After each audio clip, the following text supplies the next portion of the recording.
एक बेहद ही गरीब परिवार की लड़की जो बड़ी मुश्किल से अपनी पढ़ाई पूरा नहीं करती है, बल्कि अपने दम पर सरकारी नौकरी भी हासिल कर लेती है और फिर अपने ही इलाके में लगभग 2 सालों तक नौकरी करती है। लेकिन ठीक 2 साल के बाद एक दिन उसका ट्रांसफ़र किसी दूसरे शहर में हो जाती है।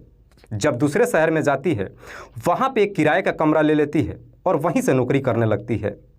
पर जैसे ही 1 साल का और समय गुजरता है, एक दिन बड़ी ही बेरहमी तरीके से उसकी हत्या कर दी जाती है। लेकिन पुलिस जब इस केस की जांच पड़ताल करती है तो एक ऐसी सच्चाई सामने निकल कर आती है जिसे सुनने के बाद हर कोई सोच में पड़ जाता है। वाकई में दोस्तों, आज की जो कहानी है ये आपको भी हैरान कर देने वाली है। नमस्कार, आदाब, मैं हसमुद्दीन और आप देख रहे हैं सफ़र क्राइम तक।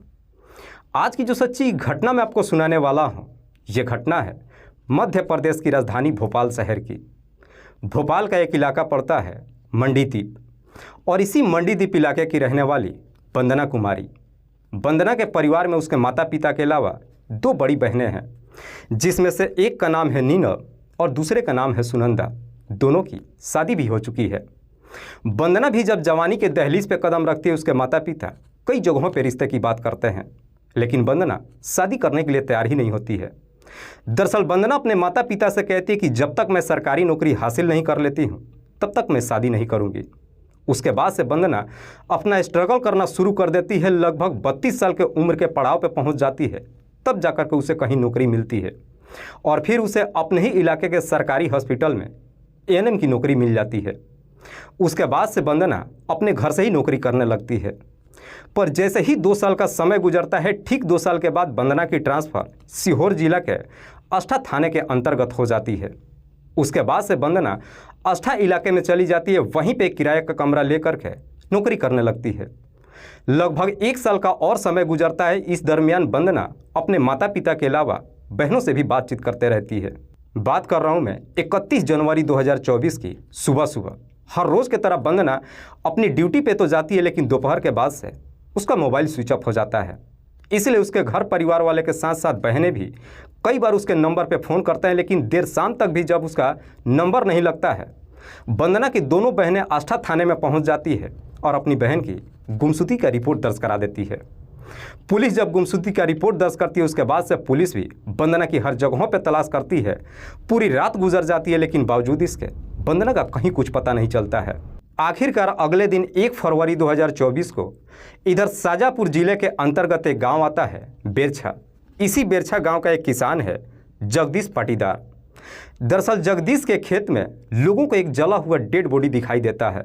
लोग जैसे इस डेड बॉडी को देखते हैं, तुरंत ही इस बात की जानकारी नज़दीकी थाने में देते हैं। पुलिस को जैसे ही सूचना मिलती है, पुलिस अपने टीम के साथ जब घटनास्थल पर पहुंचती है, सबसे पहले डेड बॉडी को चेक करती है। दरअसल वो डेड बॉडी जो पूरी तरीके से जल चुका था। पुलिस जब डेड बॉडी को चेक करती है तो उसके पैर में एक बिछिया और हाथ में कुछ चूड़ियाँ मिलती है, जिसे देख करके पुलिस अंदाज़ा लगाती है कि शायद मरने वाली एक महिला है। पुलिस जब घटनास्थल की मुआयना करती है तो वहाँ पे पुलिस को कुछ पेपर भी बरामद होता है, जिस पे आष्टा थाने के अंतर्गत एक सरकारी हॉस्पिटल का नाम लिखा हुआ था। पुलिस को घटनास्थल पे जो कुछ भी बरामद होती है, सबूत के तौर पे उसे अपने कब्जे में ले लेती है और फिर उस डेड बॉडी के बारे में वहाँ पे मौजूद लोगों से पूछताछ करती है। गांव के लोग कहते हैं कि साहब, हम इस महिला को तो नहीं जानते हैं, लेकिन कल देर शाम हमारे गांव में एक मारुति वैन दिखाई दी थी। पुलिस अब उस महिला की डेड बॉडी के बारे में पता लगाने के लिए आष्टा थाने में जाती है और जाकर वो सारा सामान दिखाती है और फिर आष्टा थाने की पुलिस से पूछताछ करती है। जैसे ही उस महिला के बारे में आष्टा थाने से पूछताछ करती है, आष्टा थाने की पुलिस अब वंदना की दोनों बहन नीलम और सुनंदा को थाने पर बुला लेती है।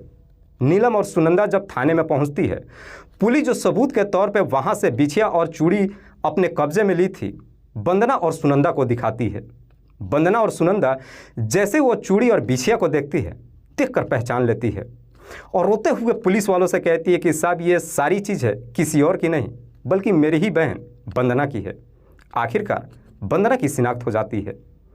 वंदना की जैसे ही शिनाख्त हो जाती है, उसके बाद से पुलिस अब वंदना की दोनों बहनों से पूछताछ करती है कि क्या तुम दोनों को किसी पे शक है कि वंदना की हत्या कर कौन सकता है। इस पे वंदना की बड़ी बहन नीलम पुलिस से कहती है कि साहब, मेरी बहन इसी आष्टा थाने के अंतर्गत मेरे पूरा गांव का रहने वाला अंसार शाह के घर में किराए पे रहती थी। दरअसल मेरी बहन का अंसार के साथ में प्रेम प्रसंग चल रहा था अंसार जो ऑलरेडी शादीशुदा ही नहीं है बल्कि उसके 3 बच्चे भी हैं। अंसार की पत्नी का नाम है हनीफा बेगम। नीलम जैसी ये सारी बातें पुलिस को बताती है, पुलिस नीलम के ही तहरीर पे अंसार के घर पे जाती है और वहाँ से अंसार को अपने कस्टडी में लेकर थाने में पहुँच जाती है और फिर अंसार से वंदना की हत्या के बारे में पूछताछ करती है। अंसार भी बिना किसी सख्ती दबाव के तुरंत ही अपना जुर्म कबूल कर लेता है।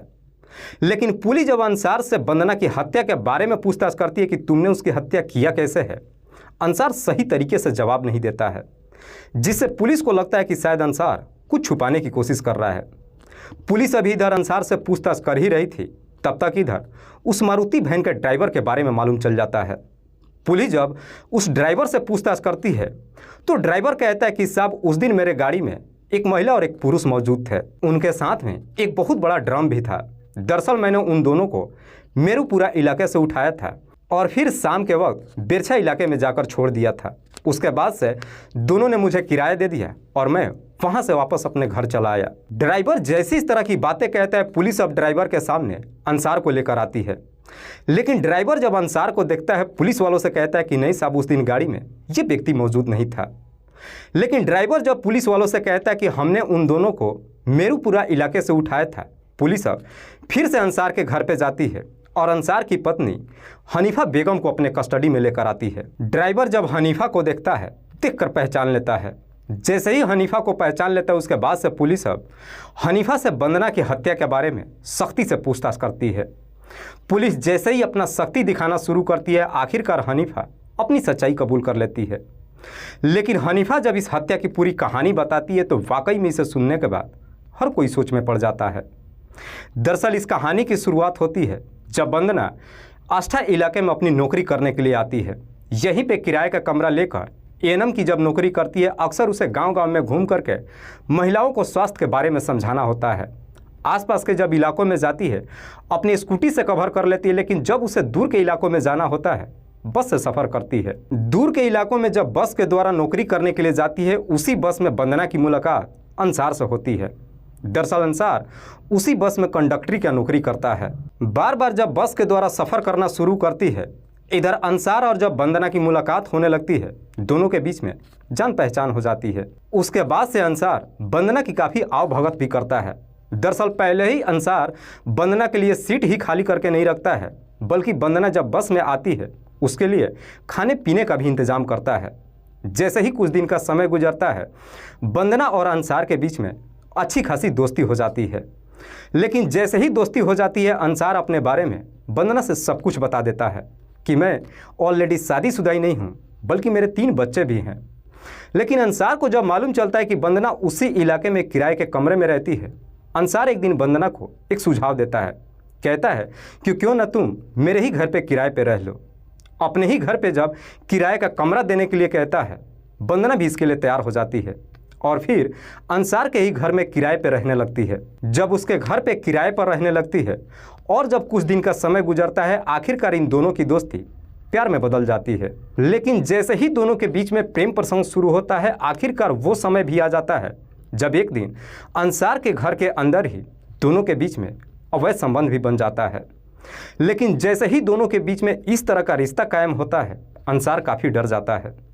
अंसार को अब ये डर सताने लगता है कि एक न एक दिन शायद इस बारे में उसकी पत्नी और बच्चों को जरूर मालूम चल जाएगा। इधर अंसार को लगता है कि शायद वंदना उसके साथ केवल टाइम पास कर रही है। जैसे उसका यहाँ से तबादला हो जाएगा, वंदना यहाँ से चली जाएगी। इसीलिए अंसार जाकर अपनी पत्नी से सारी सच्चाई बता देता है। दरअसल अंसार अपनी पत्नी से झूठ बोलता है कि मेरे और वंदना के बीच में प्रेम प्रसंग चल रहा है और वंदना कुछ दिन के बाद यहाँ से चली जाएगी। लेकिन जब तक वो यहाँ पे रहना चाहती है, मेरे साथ संबंध बनाना चाहती है, बदले में वो अपनी सारी कमाई हमें देने के लिए तैयार है। जैसे ही पैसों की लालच देता है, हनीफा भी पैसों की लालच में आ जाती है, क्योंकि अंसार जितना पैसा कमा रहा था उससे घर का खर्च तो चल जा रहा था, लेकिन हनीफा के शौक पूरे नहीं हो रहे थे। इसीलिए हनीफा भी पैसों की लालच में आ जाती है और अपने पति को इजाज़त दे देती है। उसके बाद से हनीफा के घर में उसके सामने ही वंदना और अंसार के बीच में संबंध ही नहीं बनता है, बल्कि खुद हनीफा रखवाली भी करती है कि कहीं इस बात की जानकारी आस पड़ोस के लोगों को ना मालूम चल जाए। इधर वंदना भी जो पैसा कमाती है, दिल खोल करके अंसार के परिवार पे लुटाने लगती है। समय बेहतर तरीके से गुजरना शुरू होता है, पर जैसे ही कुछ महीने का समय गुजरता है, अब वंदना को लगता है कि वो अपना सब कुछ अंसार के ऊपर लुटा तो चुकी है, लेकिन बदले में उसे मिला क्या है, क्योंकि उसका अंसार के ऊपर कोई हक भी तो नहीं है। दरअसल वंदना अब अंसार से शादी करने का फैसला कर लेती है, लेकिन चाहकर भी अपनी दिल की बात अंसार से नहीं बताती है, बल्कि खर्च देना बंद कर देती है। लेकिन जैसे ही पैसे देना बंद कर देती है, उसके बाद से वंदना और हनीफा के बीच में झगड़े तकरार शुरू हो जाता है। जब झगड़े तकरार शुरू होता है, तब जाकर के वंदना अपनी दिल की बात अंसार से बताती है। दरअसल वंदना अंसार से कहती है कि तुम मुझसे शादी कर लो। शादी की बात जैसे ही कहती है, सुन करके हनीफा एकदम से गुस्से में आ जाती है। हनीफा अपने पति के ऊपर दबाव डालने लगती है कि तुम किसी भी कीमत पे वंदना से शादी नहीं करोगे। अंसार भी वंदना को समझाते हुए कहता है कि हम दोनों कैसे शादी कर सकते हैं, तुम हिंदू हो और मैं मुसलमान हूँ। जब जाति धर्म बीच में लेकर के आता है, वंदना अपना धर्म परिवर्तन करने के लिए भी तैयार हो जाती है। लेकिन वंदना और हनीफा के बीच में जब आए दिन झगड़े तकरार शुरू होता है, उसके बाद से वंदना हनीफा का घर खाली कर देती है और बगल में जाकर एक किराए का कमरा लेकर रहने लगती है। लेकिन बगल में जब किराए का कमरा ले लेती है, बावजूद इसके वंदना और अंसार का मिलना जुलना बंद नहीं होता है। अंसार जब वंदना से मिलने के लिए उसके कमरे पे जाता है, अब वंदना अंसार के ऊपर दबाव देते हुए कहती है कि तुम अपने पत्नी को तलाक दे दो और मुझसे शादी कर लो। जब उसके ऊपर दबाव डालना शुरू करती है, अंसार भी काफ़ी सोच विचार करने के बाद फैसला लेता है कि वो अपनी पत्नी को छोड़ देगा और वंदना से शादी कर लेगा।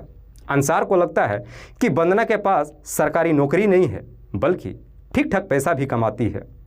इसीलिए अब अंसार जाकर के अपनी पत्नी हनीफा से कहता है कि मैं तुम्हें तलाक देना चाहता हूँ। जैसे ही तलाक की बात कहता है, ये सुनकर हनीफा एकदम से डर जाती है। दरअसल हनीफा को अब अपना परिवार उजड़ते हुए दिखाई देने लगता है। हनीफा अंसार को काफ़ी समझाने की कोशिश करती है, लेकिन अब अंसार भी अपने जीत पे उतर जाता है कि अगर वो शादी करेगा तो सिर्फ और सिर्फ वंदना से ही। जब अपने जीत से पीछे नहीं हटता है, अब हनीफा अपने परिवार को बचाने के लिए वंदना को इस दुनिया से हटाने का तय कर देती है, क्योंकि हनीफा को लगता है कि वंदना की वजह से उसका परिवार खराब हो रहा है। उसके बाद से हनीफा अब वंदना को इस दुनिया से हटाने के लिए एक षड्यंत्र बनाती है और अपने इस षड्यंत्र में अपने ही किरदार रामचंद्र को भी शामिल कर लेती है। रामचंद्र जो पेशे से एक तांत्रिक है। जैसे ही वंदना को इस दुनिया से हटाने का तय कर देती है, उसके बाद से इसी षड्यंत्र के तहत 31 जनवरी 2024 को करीब दोपहर के 12 बजे के आसपास वंदना के हॉस्पिटल में जाती है और जा कर के उससे कहती है कि मेरे घर पे चलो, आज ही हम फैसला करेंगे और मैं अपने पति को छोड़ दूंगी। हनीफा जब अपने पति को छोड़ने के लिए बात कहती है, वंदना भी हनीफा की बातों में आ जाती है और फिर उसके साथ घर पे पहुंच जाती है। हनीफा जब वंदना को लेकर अपने घर पे पहुंचती है, उस वक्त उसके घर पे उसका किराएदार रामचंद्र भी मौजूद था। जैसे ही घर पे पहुंचती है, अंसार को ही लेकर के अब हनीफा और वंदना के बीच में झगड़े तकरार शुरू हो जाता है। जैसे ही झगड़े तकरार शुरू होता है, उसके बाद से हनीफा अपने घर के अंदर से एक भारी सरिया उठाकर लाती है और उसी से वंदना के सर पे काफ़ी जोर से वार कर देती है, जिसकी वजह से वंदना गंभीर अवस्था में वहीं पे गिर जाती है। जैसे ही नीचे ज़मीन पे गिर जाती है, उसके बाद से हनीफा और उसका किराएदार रामचंद्र दोनों मिलकर के वंदना की गला दबाकर हत्या कर देते हैं। वंदना की जब मौत हो जाती है, उसके बाद से उसकी डेड बॉडी ठिकाने लगाने के लिए एक मारुति वैन बुक करते हैं और वंदना की डेड बॉडी को एक भारी ड्रम में पैक कर देते हैं। करीब 3 बजे के आसपास जब अपने घर से निकलते हैं, उस ड्रम को कार में लेकर के बिरछा इलाके में जाते हैं। वहाँ पे जाकर एक खेत में रुक जाते हैं, ड्राइवर को वापस वहाँ से भेज देते हैं। वहाँ से करीब 2 किलोमीटर दूर रामचंद्र जाकर के 2 लीटर पेट्रोल खरीद कर लाता है और उसी खेत में वंदना के शरीर पर डालकर उसे आग के हवाले कर देते हैं। उसके बाद से वहाँ से रामचंद्र अपने दोस्त देवेंद्र के पास भोपाल चला जाता है और इधर हनीफा अपने घर पे पहुँच जाती है। लेकिन पुलिस जब इस केस का खुलासा करती है और सबसे पहले अंसार को जब गिरफ्तार करती है, अंसार को पहले ही मालूम हो जाता है कि वंदना की हत्या किसी और ने नहीं बल्कि उसकी पत्नी ने ही की है। इसीलिए अब अंसार अपने आप को पुलिस के हवाले करने की कोशिश करता है ताकि उसके बच्चों की परवरिश उसकी पत्नी हनीफा कर सके।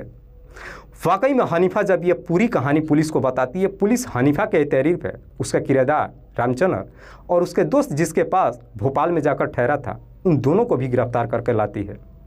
फिलहाल पुलिस इन तमाम आरोपियों को अपने कस्टडी में लेकर इन पे गंभीर धारा में मुकदमा दर्ज करके जेल भेजती है। दोस्तों, इस पूरी घटना के बारे में आप क्या सोचते हैं? आप अपनी राय हमें कमेंट बॉक्स में ज़रूर दीजिएगा। जाते जाते मैं आपको बता दूं कि कुछ मेरे व्यूअर्स हैं जो रोज़ाना मेरे इस वीडियो को देखते ही नहीं हैं, बल्कि अपना कीमती समय निकाल कर मुझे अपना प्यार भी देते हैं, जिनमें से एक का नाम है राजकुमार, जो फतेहपुर उत्तर प्रदेश के रहने वाले हैं। दूसरे मेरे व्यूअर हैं सदाम अंसारी, जो कुशीनगर बिहार प्रदेश के रहने वाले हैं। तीसरे मेरे व्यूअर हैं मोहम्मद सजाद, जो जिला बांका के रहने वाले हैं। उनके एक दोस्त हैं जिनका नाम है गोल्डन। लास्ट मेरे व्यूअर है रोसिफ अंसारी, जो देहरादून उत्तराखंड के रहने वाले हैं। लेकिन रोसिफ के एक दोस्त हैं जिनका नाम है एजाज खान, जो दिल्ली के भोगल इलाके में रहते हैं। दरअसल एजाज खान का आज जन्मदिन है। एजाज खान को मेरे टीम और उनके दोस्त रोसिफ अंसारी की तरफ से जन्मदिन की ढेरों सारी शुभकामनाएं। कल फिर मिलते हैं एक और नई सच्ची घटना के साथ। तब तक के लिए जय हिंद, जय भारत।